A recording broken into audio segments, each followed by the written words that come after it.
Assalamualaikum warahmatullahi wabarakatuh. Perkenalkan, nama saya Nuris Miasis dengan NIM 2203015011177 dari kelas PJKRK angkatan 2022.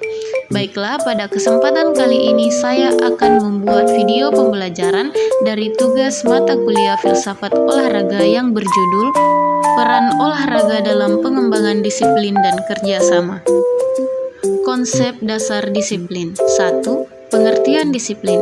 Secara sederhana, disiplin berarti kontrol penguasaan diri terhadap impuls yang tidak diinginkan atau proses mengarahkan impuls kepada suatu cita-cita atau tujuan tertentu untuk mencapai dampak yang lebih besar. Disiplin bukan merupakan sikap mental yang dibawa sejak lahir, tetapi banyak dipengaruhi oleh pengalaman sekitar, khususnya pengalaman pendidikan. Meskipun sifat-sifat kepribadian atau personality traits yang dibawa sejak lahir juga akan ikut menentukan, untuk itu perlu upaya-upaya untuk menanamkan disiplin sedini mungkin terhadap siswa atau atlet. Klasifikasi disiplin. A. Disiplin diri. Disiplin diri adalah disiplin yang ditanamkan atas dasar pemahaman dan kesadaran yang lebih mendalam untuk menghargai dan mematuhi segala nilai, norma, dan kaidah yang berlaku, tanpa peduli terhadap ada tidaknya pengawasan, sanksi, hukuman, dan penghargaan.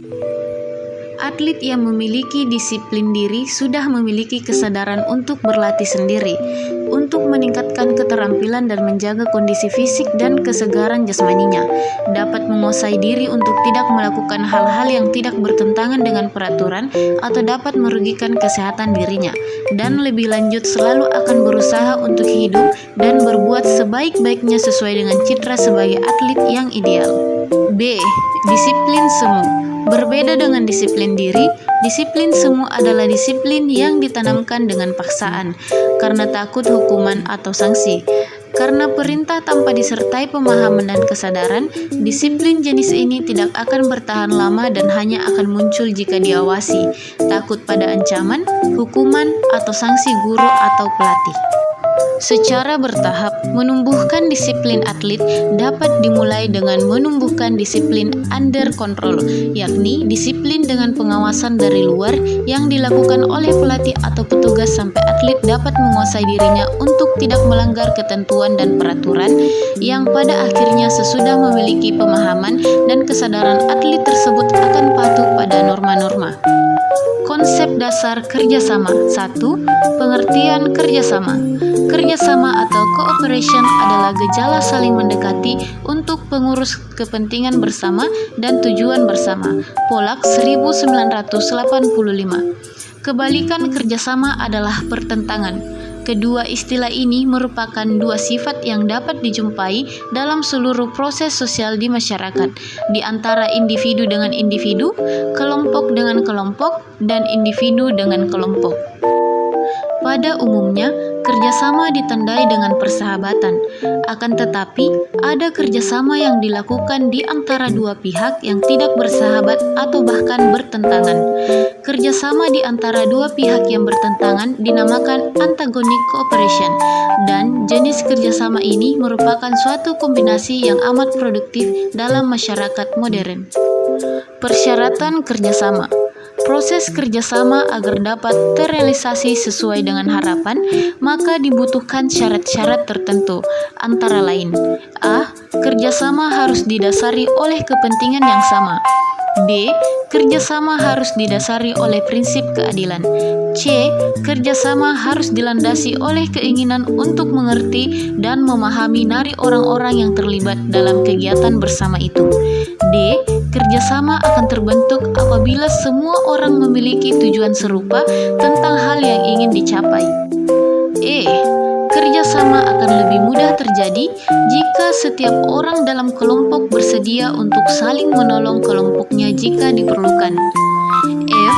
Kerjasama akan terbangun jika dilandasi oleh prinsip saling melayani. G. Kerjasama merupakan perwujudan tanggung jawab dari tiap orang yang terlibat dalam kelompok. H. Penghargaan memainkan peranan penting dalam proses kerjasama, sebab Penghargaan yang diwujudkan dalam rasa saling menghormati akan meningkatkan motivasi setiap anggota untuk mencapai tujuan bersama. Dan yang terakhir, I, kerjasama harus dilandasi oleh kompromi. Jenis kerjasama. Jenis kerjasama dapat ditinjau dari beberapa aspek, antara lain: A. Kerjasama ditinjau dari status pelaku kerjasama, dibedakan menjadi kerjasama setara dan tidak setara. B. Kerjasama ditinjau dari proses kerjanya, dapat dibedakan menjadi kerjasama koaksi, kerjasama suplementer, dan kerjasama diferensiasi. Kerjasama ditinjau dari pelaku kerjasama. 1. Kerjasama setara. Kerjasama setara adalah jenis kerjasama yang terjadi antara dua orang yang mempunyai posisi yang sama. Misalnya, kerjasama antara produsen dan konsumen. 2. Kerjasama tak setara. Kerjasama tak setara adalah jenis kerjasama yang terjadi antara orang yang berbeda posisi, namun pihak saling membutuhkan untuk kepentingan masing-masing. Kerjasama ditinjau dari proses kerja. 1. Kerjasama koaksi. Kerjasama koaksi atau combinable labor adalah jenis kerjasama yang dilakukan oleh yang memiliki pekerjaan sama. Mereka berkumpul untuk menambah kesenangan kerja. 2. Kerjasama suplementer. Kerjasama suplementer atau supplementary labor adalah jenis kerjasama yang dilakukan untuk mencapai tujuan yang sama, namun tak dapat dilakukan sendiri. 3. Kerjasama diferensiasi atau differentiated labor adalah jenis kerjasama yang dilakukan melalui pembagian kerja secara teratur. Pekerjaan terbagi-bagi tidak sama bagi setiap orang. Selain jenis-jenis kerjasama tersebut, ada juga pembagian kerjasama berdasarkan ruang lingkupnya, yaitu kerjasama internal dan eksternal. Tahap-tahap kerjasama. Tahap-tahap kerjasama dapat berlangsung dalam berbagai bentuk sebagai berikut. A. Menyendiri, bekerja sendiri. B. Mengamati dan mengenal lingkungan. C. Merasa tertarik dan mengadakan penyisian diri. D. Terbuka untuk memberi dan memberi. Sekian presentase yang dapat saya sampaikan.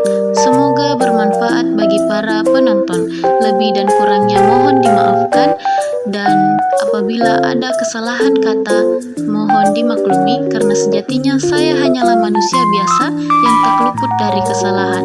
Wabillahi taufiq wal hidayah. Wassalamualaikum warahmatullahi wabarakatuh.